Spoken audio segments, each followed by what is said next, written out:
governor of New York wants the state's Indian Point nuclear power plant shut down after a leak of the radioactive isotope tritium contaminated groundwater. If tritium enters the soil or water surrounding the plant, it can easily contaminate the food chain as it's carried by water molecules.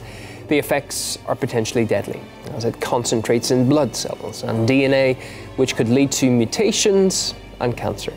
Before the 1986 catastrophe in Chernobyl, there had only been one incident at the entire nuclear facility.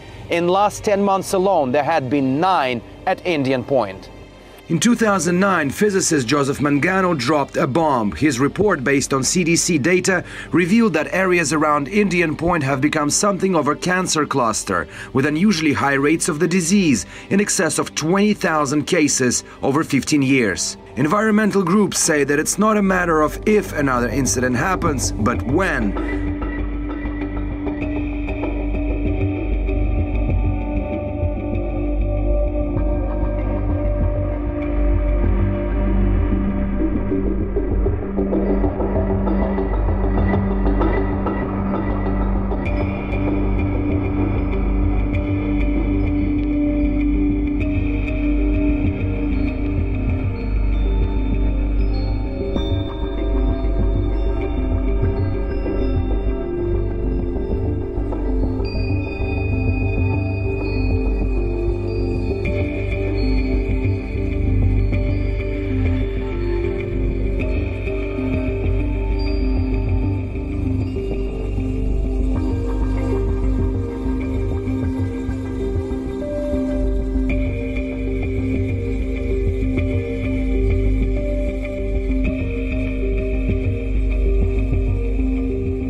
De nuevo, la lógica capitalista escoge el dinero por encima de la vida humana. Y en la ciudad de Flint, Michigan, hay una grave crisis de agua contaminada. Pues en esa ciudad de más de 100,000 habitantes, hubo una decisión ya consciente del gobernador en el año 2014 de cambiar el suministro de agua para una fuente de agua contaminada envenenado. Justamente la decisión fue tomada para bajar el presupuesto, cambiar el suministro de agua a Flint de lo que venía del lago Hurón, que era más costoso, al río Flint, ahí cerca de la ciudad. Para los residentes, cuando se enteraron de esa decisión, pensaban que era una broma, ya que ese río era conocido por ser contaminado. Luego comenzaron las quejas sobre el color del agua, que salía agua potable, marrón, y el olor feo que tenía ese agua. Y después se descubrió que el agua estaba lleno de plomo, algo que causa daños cerebrales en los niños y otras enfermedades más. Lo peor de toda esa situación de agua contaminado en Flint, Michigan, es que el suministro de ese agua no era gratis. Los residentes estaban pagando por ese agua contaminado, pagando para envenenarse, sin otras opciones y bajo el engaño del Estado. Y toda esta situación lamentable se hubiese evitado si el Estado simplemente hubiera pagado para limpiar el plomo de ese agua. Pero no lo hizo, porque para ellos el dinero era más importante que la gente.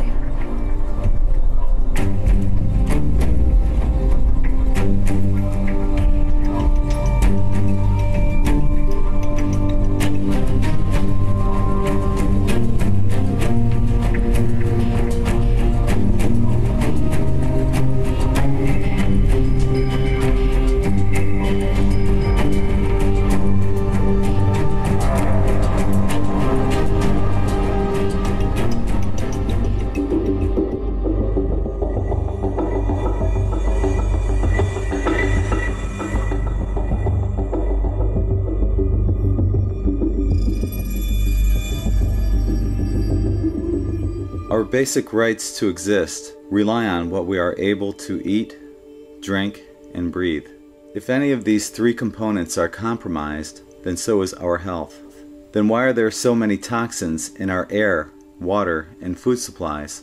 We are all economic slaves to a broken system of fiat currency. We work 40+ hours a week, 50+ weeks a year, until we're old enough to retire, but are too elderly to fully enjoy our golden years. The best years of our lives were given to the same global corporations who have kept us financially enslaved. While water is the world's most precious commodity, it is also a basic right for all of humanity. Our planet is covered with more than 2/3 of it being water, but fresh water is only about 2.5% of it, while the rest is salt water.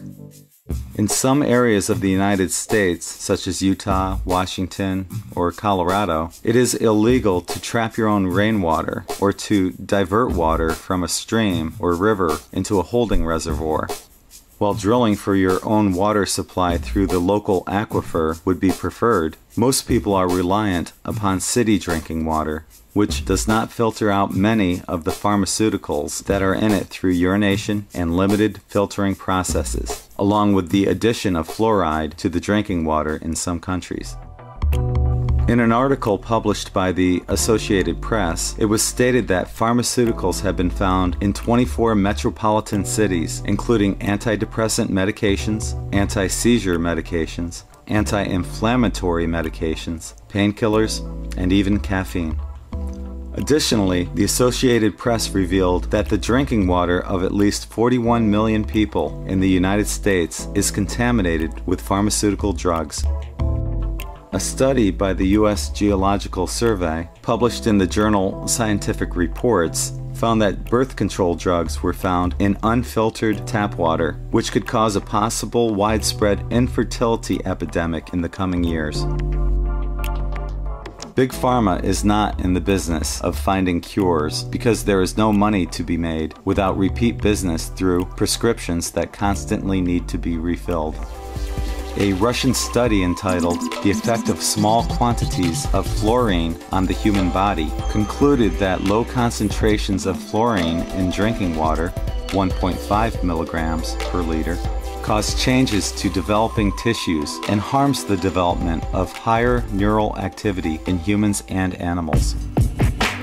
Fluoride is a poisonous waste that is so toxic that it cannot be directly dumped into the ocean or any water supply.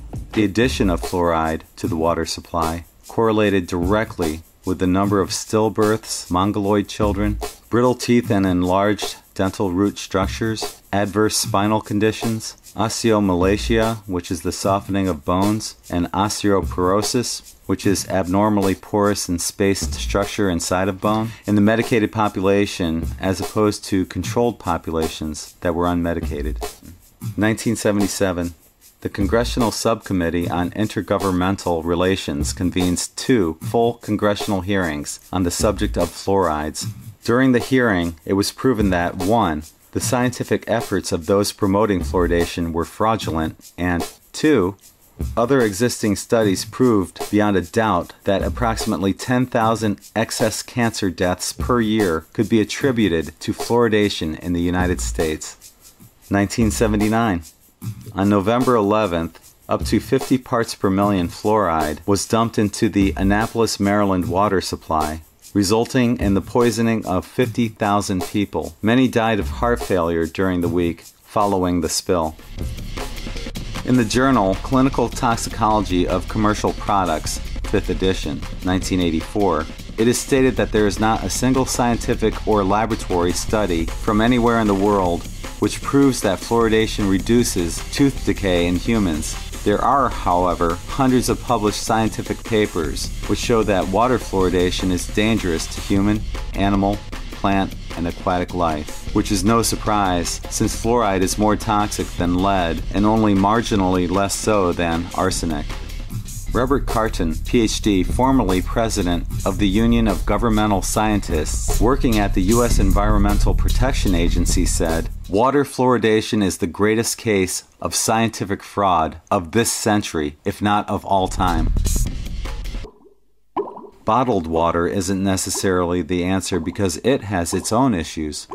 The NRDC found that 1/4 of bottled water is actually just tap water, with or without extra filtration. FDA rules allows bottlers to label their water spring water, even though it may be treated with chemicals, and there's no guarantee that the spring itself is a pure one. In the upcoming years, water could become more precious than gold if we cannot find a way to provide the world with clean drinking water. In Kenya, a massive underground lake was found that could supply the country with fresh water for up to 70 years. In an article published in Science magazine, a huge underground reservoir was recently discovered 400 miles below the Earth's surface that contains 3 times as much water as all of our oceans combined. So between the aquifers, lakes, and reservoirs that are located beneath the Earth's surface, along with the newly discovered invention of converting salt water into drinking water, there should be no excuse as to why clean drinking water cannot be enjoyed by everyone on this planet.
Für mich ist diese Obergrenze von 5.000 € ein Einstieg in eine Entwicklung, die letztendlich zu einem Bargeldverbot führt.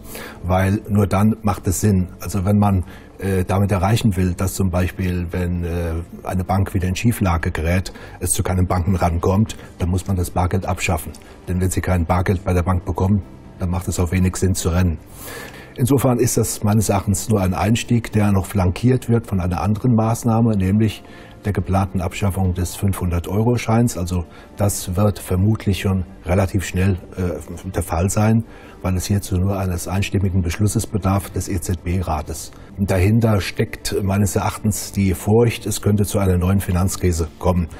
Wir haben seit Anfang des Jahres eine hochvolatile und hochnervöse Börse. Das heißt, die Regierungen und vor allen Dingen die Notenbanken, die ja ihr Pulver verschossen haben mit der Nullzinspolitik, die brauchen ein anderes Instrumentarium, um darauf reagieren zu können, und das ist der Negativzins. Negativzins hauptsächlich für Sparer, für private Sparer, setzt allerdings voraus, dass sie das Bargeld abschaffen oder streng limitieren. Wenn Sie heute das Geld abheben, und heute können Sie ja noch, es gibt ja noch keine Restriktion, Tausende von Euro abheben und zu Hause aufbewahren. Aber wo wollen Sie das sicher aufbewahren? Und wenn Sie nachher noch nicht mal mehr 500-Euro-Scheine haben, sondern Ihr ganzes Guthaben in 50er oder in 100er aufbewahren wollen, dann wird sich mancher überlegen, wo packe ich das hin, wo ist das sicher verwahrt? Die Idee, die dahinter steckt, ist ja eigentlich eine andere. Die Leute sollen gezwungen werden, mehr zu konsumieren, mehr Geld auszugeben, um hier die lahmende Konjunktur anzuschieben. Und deshalb haben wir auch die Tatsache festzustellen, dass in den Ländern, in denen die Konjunktur lahmt, hauptsächlich Frankreich, der stärkste Druck vorhanden ist, eine europaweite Bargeldlimitierung einzuführen. Schon heute ist es so, wenn Sie ein Sparbuch haben oder ein Tagesgeldkonto haben, Sie bekommen ja faktisch 0 Zinsen. Das heißt, wir haben heute schon einen realen Negativzins. Real bedeutet also, Sie bekommen vielleicht noch 0,1, 0,2%. Wenn Sie dann aber die Inflationsrate abziehen, sind Sie auch schon im negativen Terrain. Die langfristigen Folgen sind sicherlich verheerend.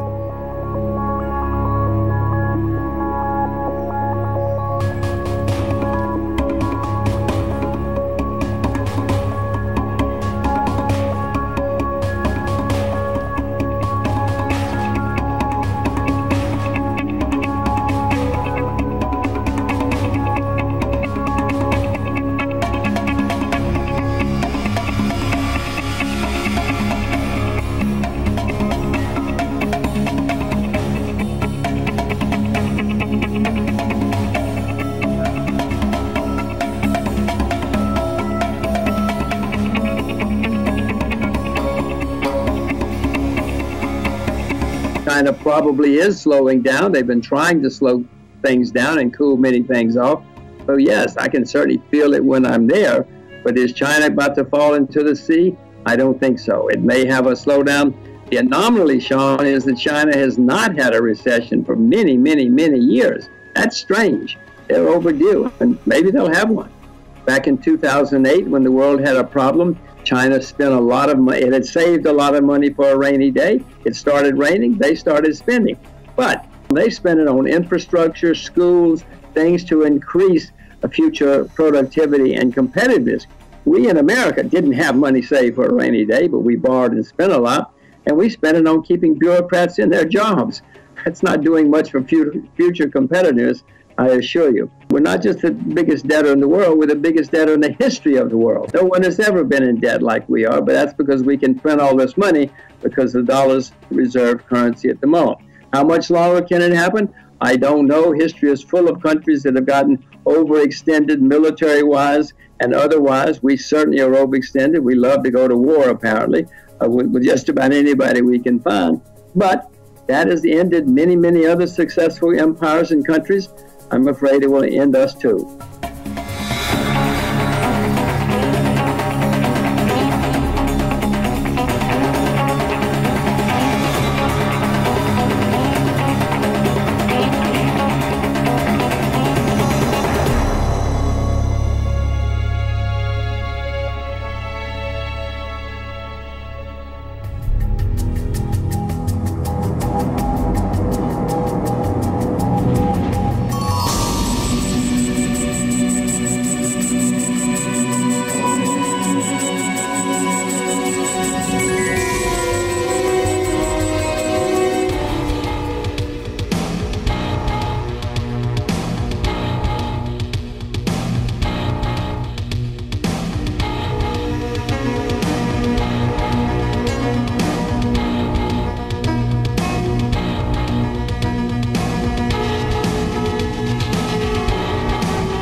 Soll Deutschland seine Grenzen gegen Zuwanderung selbstermächtigter Art schützen oder nicht? Auf wie viele Menschen können wir die Solidarität dieses Landes ausdehnen? Und wer aller soll in welcher Frist, zu welchen Bedingungen Deutsche sein? Weil diese Fragen im Moment in Deutschland keine klaren Antworten haben, polarisiert sich die Gesellschaft. Wir laufen in gewaltige Verteilungskonflikte hinein. Von der 1 Million Zuwanderer, die im letzten Jahr gekommen sind, wird es so sein, nach Angaben des Bundesarbeitsministeriums, dass wahrscheinlich die Hälfte auf Dauer keinen Zugang zum deutschen Arbeitsmarkt findet. Und das heißt, Hunderttausende werden auf Dauer aus dem deutschen Sozialetat zu finanzieren sein. Wir werden die schlimmste aller denkbaren Kombinationen haben, nämlich soziale Verteilungskonflikte, verbinden sich mit ethnischen Konflikten und mit kulturellen Konflikten. Und ob unsere liberale Gesellschaft mit diesen Schwierigkeiten so umgehen kann, dass ihr liberaler Charakter bewahrt wird, das ist eine Frage, die viele umtreibt.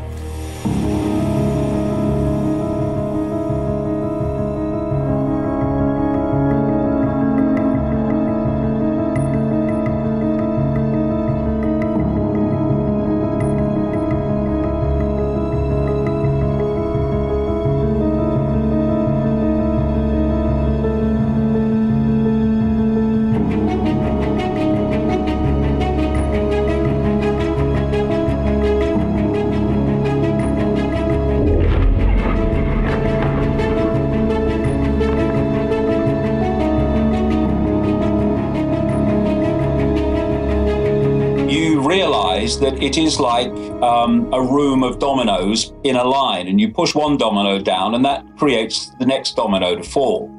So we've had this situation in the Middle East where we've had all this bombing and destruction and chaos and catastrophe externally created by the United States, NATO, Britain. And this has forced large numbers of people to leave. And this wave into Europe has of genuine people who deserve our help because of the situation that the West has put them in, has been joined by vast numbers of other people who are not refugees but are seeking to get into Europe. And it's being allowed to happen, and it's been long planned for this reason. They want a world government, a world central bank, world army, and world currency, etc. And under the world government, they want these super states. They want the European Union, of course, the American Union, the Pacific Union, all these super states under the world government. And these super states are designed not to be countries any longer, but to be broken up into regions, subordinate regions that are easy to control.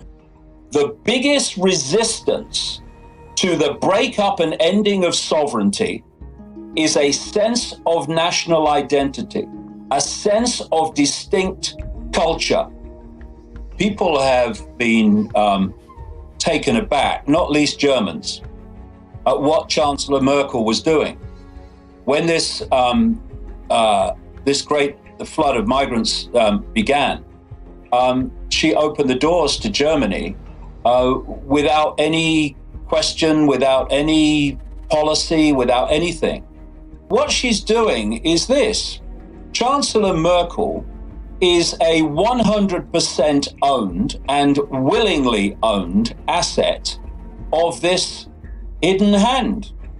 And the reason that she's done what she's done is because the agenda demanded it. They know that certain things are going to happen, because if you get a large number of people into any other, from one culture into another, then you're going to have some very nice people and you're going to have some very unnice people. That's what happens. And as things happen, and we're seeing some of them now, that the hidden hand knew would happen, you're obviously going to get an angry reaction from the population, the German population, and you're going to create conflict, you're going to create resentment, and you're going to create divide and rule conflict in Europe between those who are coming in and those that are already there. And some of the decent people in both groups are going to be caught up in the crossfire. If you're challenging the official narrative, you're challenging the lie on which the transformation of society is being justified. This is what's happening, and people should realize this. It's a house of cards because A, it's based on lies, and B, it's based on a programmed population. Once the people start to break out of what I call phantom self and start to see beyond it, start to realize it's a program and they've been programmed and their perception of everything has actually been downloaded so that they'll see the world the way that the agenda demands, once they start to connect the dots and see that actually it's not all random, it's all connected, then the house of cards starts to fall, because although it seems so powerful and all-powerful, it ain't.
Was ich vermeiden möchte, ist diese Schwarz-Weiß-Malerei, die bei uns betrieben wird, dass die Russen immer das Schlechte tun, das Negative, und der Westen tut immer das Gute.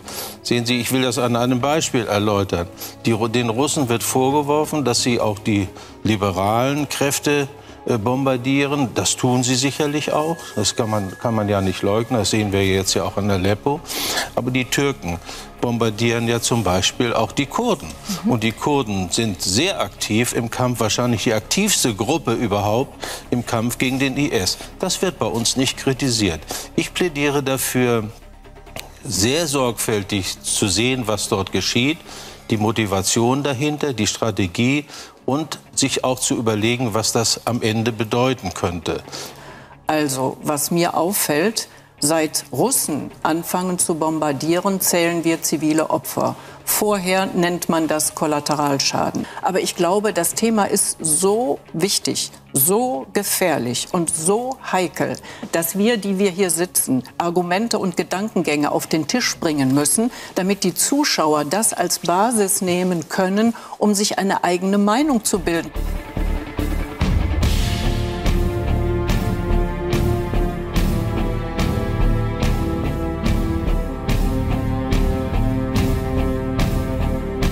This resolution is a total rewrite of the War Powers Clause of the United States Constitution. Let's be clear about that. It is essentially a declaration of international martial law, a sweeping transfer of military power to the president that will allow him or her to send U.S. troops almost anywhere in the world for almost any reason with absolutely no limitations.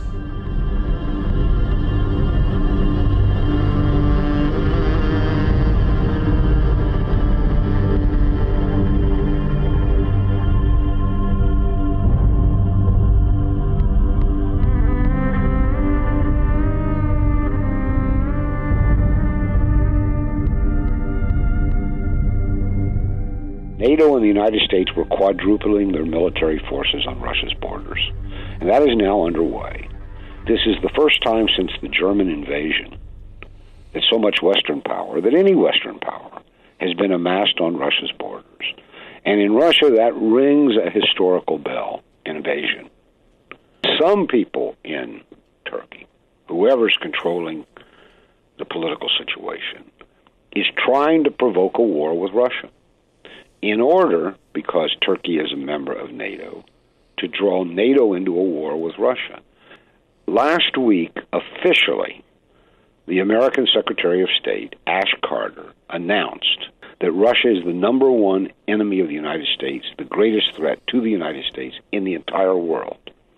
He then went on to rank the others. I forget the exact order, but I believe it was China after Russia, North Korea after China, and last, the Islamic State. And that explains some of this demonization of Putin, of accusing him of killing people and secretly stolen $4 billion and all this stuff that's coming out of Washington. And that these people, as I see it, are putting this jihad against Putin, clearly they want regime change in Russia, above America's national interest. And all this accompanied by a propaganda war coming. I mean, the Russians, of course, do propaganda. Of course they do. Everybody does propaganda. But the volume and the distortion and the lack of any respect for facts in what's pouring out of American publications against Russia, let us imagine, as these regime changers in our country, and not only, want, that Putin falls, Russia falls into anarchy, the largest territorial country in the world, with 88 different provinces, stretching from Europe to the Arctic, and laden with every known manner of weapon of mass destruction.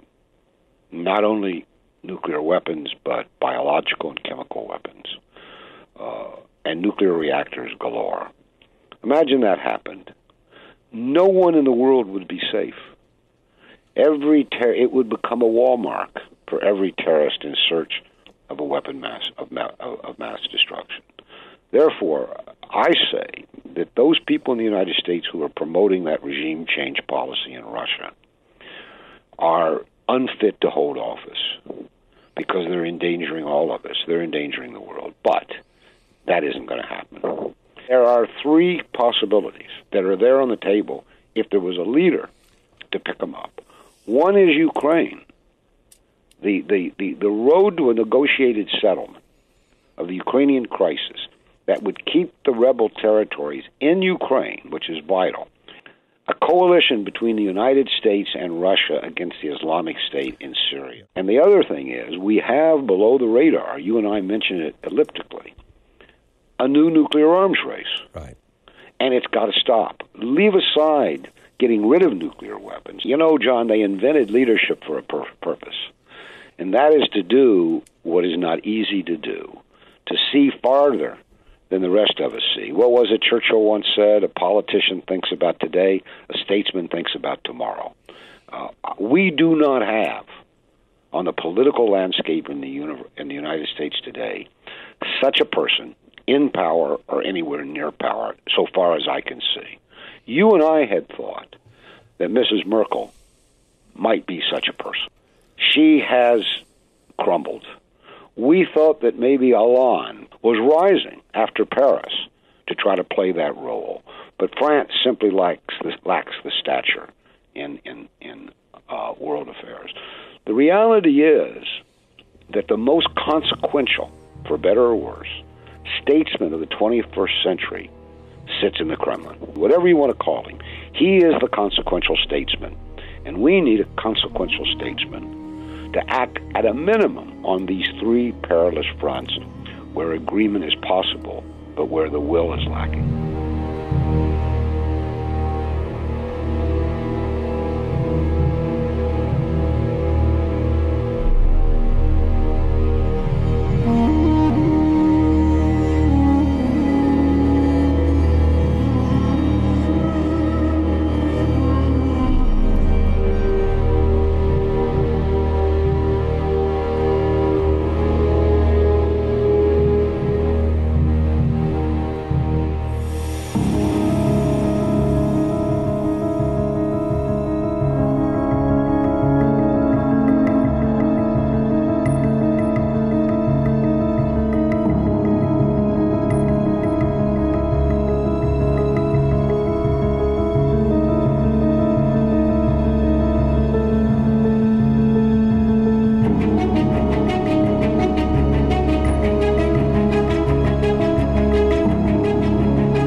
sobald wir uns bewegen in der Gesellschaft, ja, sind wir sozusagen transparent, hinterlassen Datenspuren, die dann ausgelesen werden können. Es gibt diesen schönen Ausdruck im Englischen, wir seien alle leaking Data Container. Also wir sind löchrige Datenbehälter, die immer eine Spur hinterlassen. Wenn Sie heute auf die Straße gehen, sind Sie auf der Videokamera, wenn Sie Ihre Bankomatkarte benutzen, wenn Sie eine Fahrkarte kaufen, wenn Sie irgendwo im Restaurant zahlen, wenn Sie ein Auto mieten. Und da rede ich jetzt noch gar nicht von Search Engines wie Google, sondern einfach, wenn Sie Ihre alltäglichen Verrichtungen machen, im Supermarkt mit Ihrer Bonuskarte, da sich die Punkte draufschreiben lassen.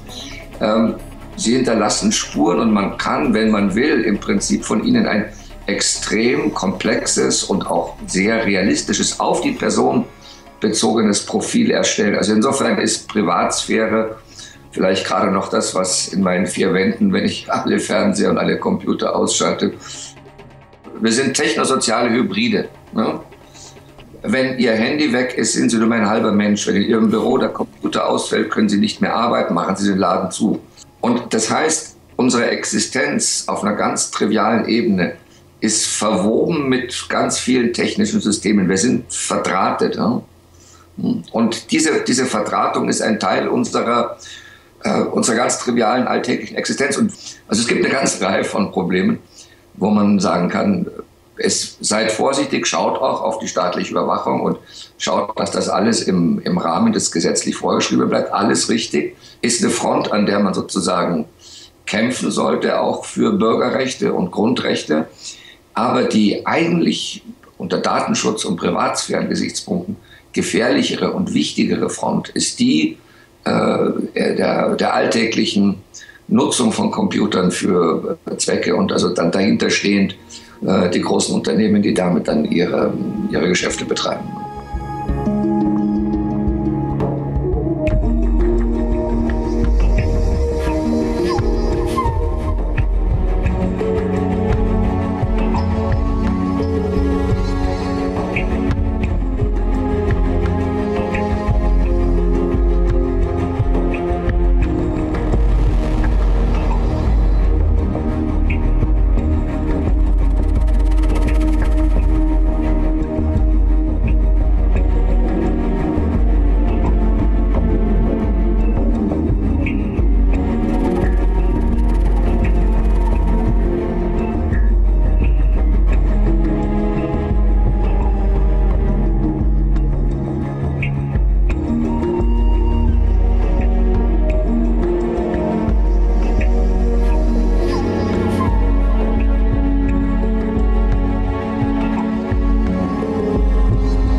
is the CCTV capital of the world. There's thought to be around one camera for every 30 Brits.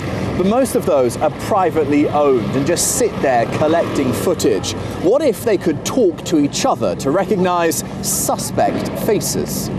Your face be scanned, run through a database without your knowledge, without your consent, and it's assumed that people won't mind proving their innocence. It basically throws the due process of law overboard. It flips the presumption of innocence, and it has a huge impact on society as a whole. There is no specific legislation to regulate such a system, but police forces across Britain have been applauding it for crime reduction. The government still wants to push through its surveillance legislation, nicknamed the Snoopers Charter. The Investigatory Powers Bill, if passed, would legitimise bulk collection of data on an unprecedented scale, apparently to catch terrorists. But that's an approach that's been likened to looking for a needle in a haystack. We are 5 minutes to midnight from total surveillance of everything we do.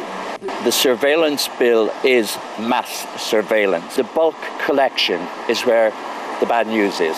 Everything you do on the web, the whole lot, every phone call you make, every email you send, everything will be collected and put in the database. Everybody should be concerned, because this really is an attempt by the bureaucracy to database the lot of us. So the presumption of innocence is wiped out. and the assumption of guilt is built in.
The Brazilian researchers have, so to speak, gone back into their work, and now they're really looking at it. And now they are saying that they have confirmed 404 cases of microcephaly in the whole country of Brazil, down from 4,000. But of those 404, you know, it could be, and they're saying this, some other kind of central nervous system impairment. So even that figure is dubious, but let's accept it. Then they are saying that of those 404, they have found, quote, a relationship to the Zika virus in 17 cases. So what we have here is nothing. In other words, there was no reason to hype this as an epidemic in the first place because of the numbers of cases, and there is no connection to the Zika virus. So they are saying 17 cases out of 404. That, in fact, is counter evidence. That is evidence that the virus is not causing this condition. And if you read the literature, the conventional medical literature on microcephaly, it's very clear that any insult to the fetal developing brain in pregnancy can cause microcephaly. The literature is also very clear that every year in the United States, there are 25,000 cases of microcephaly. So wait a minute, you know, we're comparing here year after year, 25,000 in the U.S., nobody raises a peep. Now we're looking at 404 probable cases of microcephaly in Brazil with a population of 200 million. No connection to the virus, and we're told this is a worldwide epidemic. In the outbreak of this latest Zika craze, of course, what is the first reaction that we got a couple of weeks ago was the U.S. is now scrambling to develop a new vaccine for Zika. Obviously, there is a profit motive here. We can speculate about whether that's connected directly to this or whether they're piggybacking on the hype. But at any rate, it seems like there's a direct relation between these types of events and the vaccine industry, isn't there? The virus becomes the cover story. This is what we're putting out here, and it sells. I mean, it's the biggest selling cover story in the world as far as I'm concerned. It works fantastically. People are afraid. They're scared. You can create fear with talk about a virus. So therefore, that obscures why people are actually getting sick and dying from whatever the condition is. And we can go into motives and who's doing it and why, but I mean, that is a pattern. They tell you there's an epidemic. They tell you the cause. Please stop. Show me there's an epidemic. Show me you know there's a cause and how you know it before we go further, before we say I'm accepting the premises, I'm accepting the story, and now I'm going to find alternative explanations based on my acceptance of the initial story. Question everything down to the bottom.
gustaría hacer hincapié en que las llamadas plagas, algo que no sé a ustedes, pero a mí me recuerda al Antiguo Testamento, pero también al Apocalipsis, son la excusa perfecta para establecer medidas estratégicas o acciones políticas más que discutibles. En unos meses se celebran las Olimpiadas de verano en Río de Janeiro y ya hay voces de alarma sobre la asistencia de público. El presidente del Comité Olímpico Internacional confía en que la epidemia no afecte al desarrollo de los Juegos e incluso ha asegurado que se van a poner más medios en la lucha, en la batalla, en la guerra contra el Zika. Como lo escuchan, términos bélicos, guerra, batalla, que enfatizan o yo creo que pretenden insuflarnos aún más la sensación de que estamos ante un enemigo terrible.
...2015 is behind us, but 2016 is here, man, and we're moving into the future.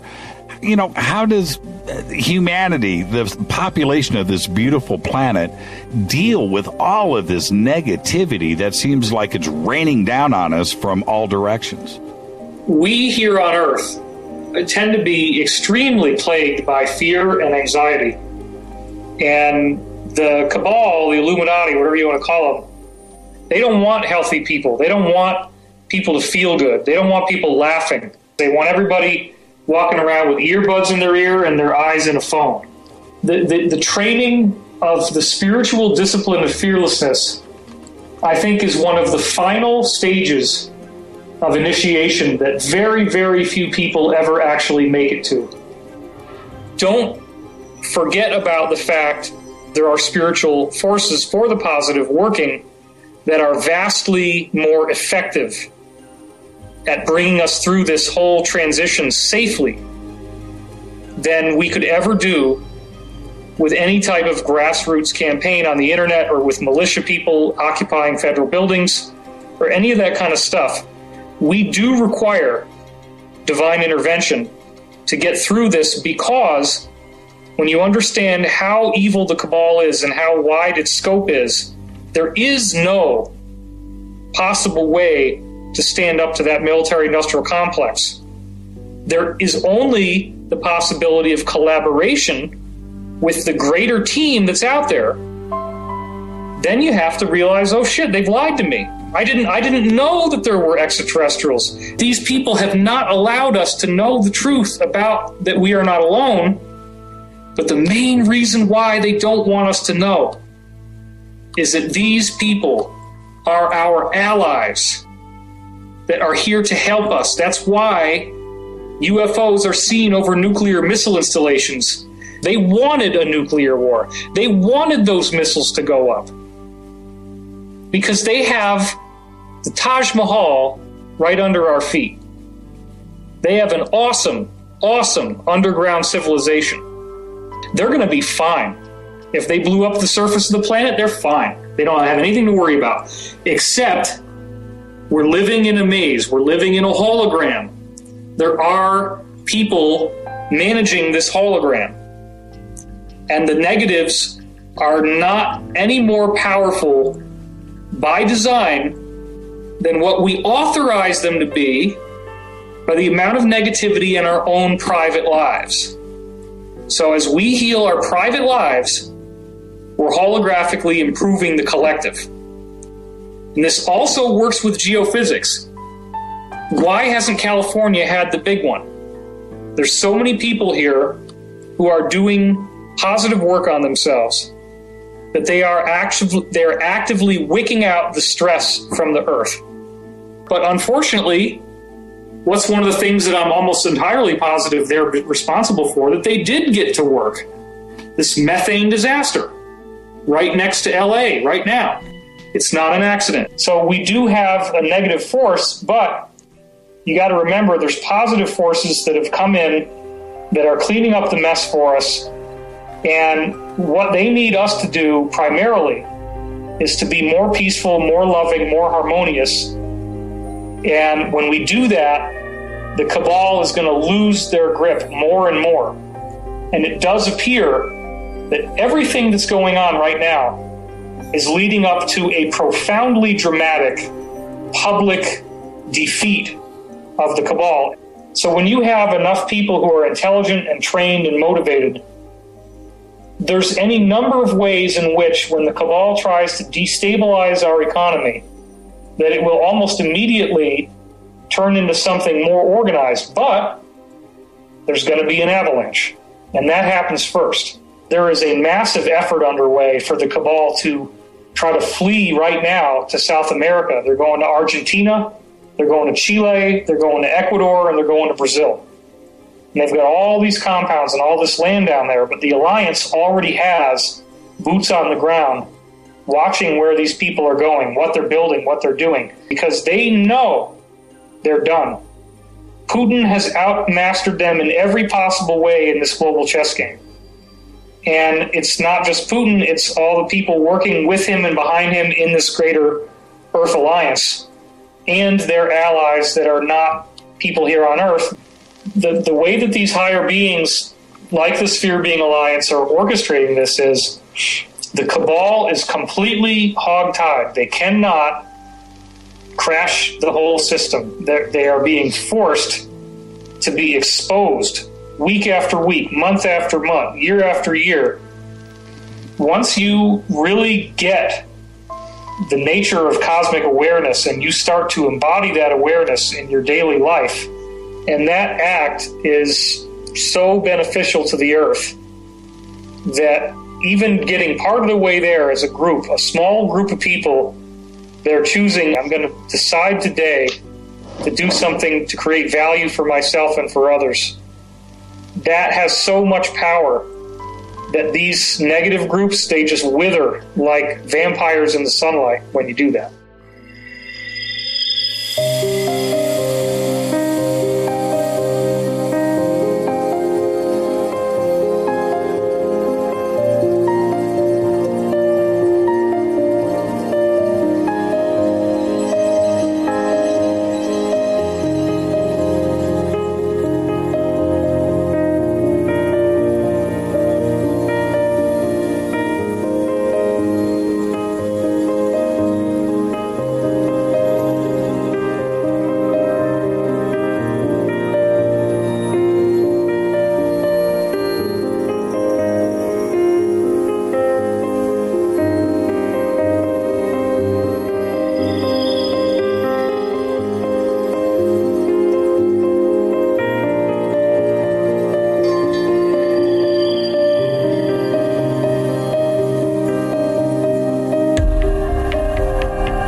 first thing is this. The work showed that your mind's perception of the world changes your biology, the chemistry of your body, which changes your cells. And I said, okay, so if you control how your mind operates, then you can control your chemistry. But then here's where the problem comes from. There's two parts to the mind. The conscious mind, which has your personal identity, your spirit, your source attached with it, is a creative mind. The conscious mind can see into the future, can review the past, solve problems. The subconscious mind, the other mind, is more of a habit mind. That's when you learn how to do something, and once you learn how to do it, you don't have to think about it, it's automatic.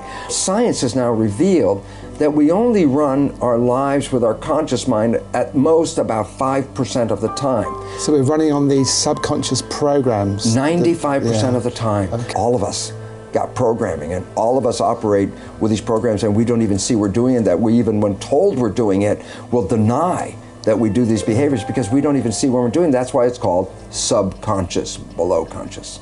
If you can stay conscious, be present, and when those negative thoughts come in our head, and psychologists tell us 70% of the time, the thoughts that are going through our head are negative and redundant, so the same negative thoughts are going through. If you could stop those thoughts, if you could hear them as they come through, like, oh, that's not going to work, or this will never happen, those kind of thoughts. If you can hear them and stop them consciously, say, no, change the belief right there, just give the more positive thing. As you repeat this more frequently and you keep repeating it, the subconscious mind begins to learn. Well, that's what we're finding out. Our mind is the government.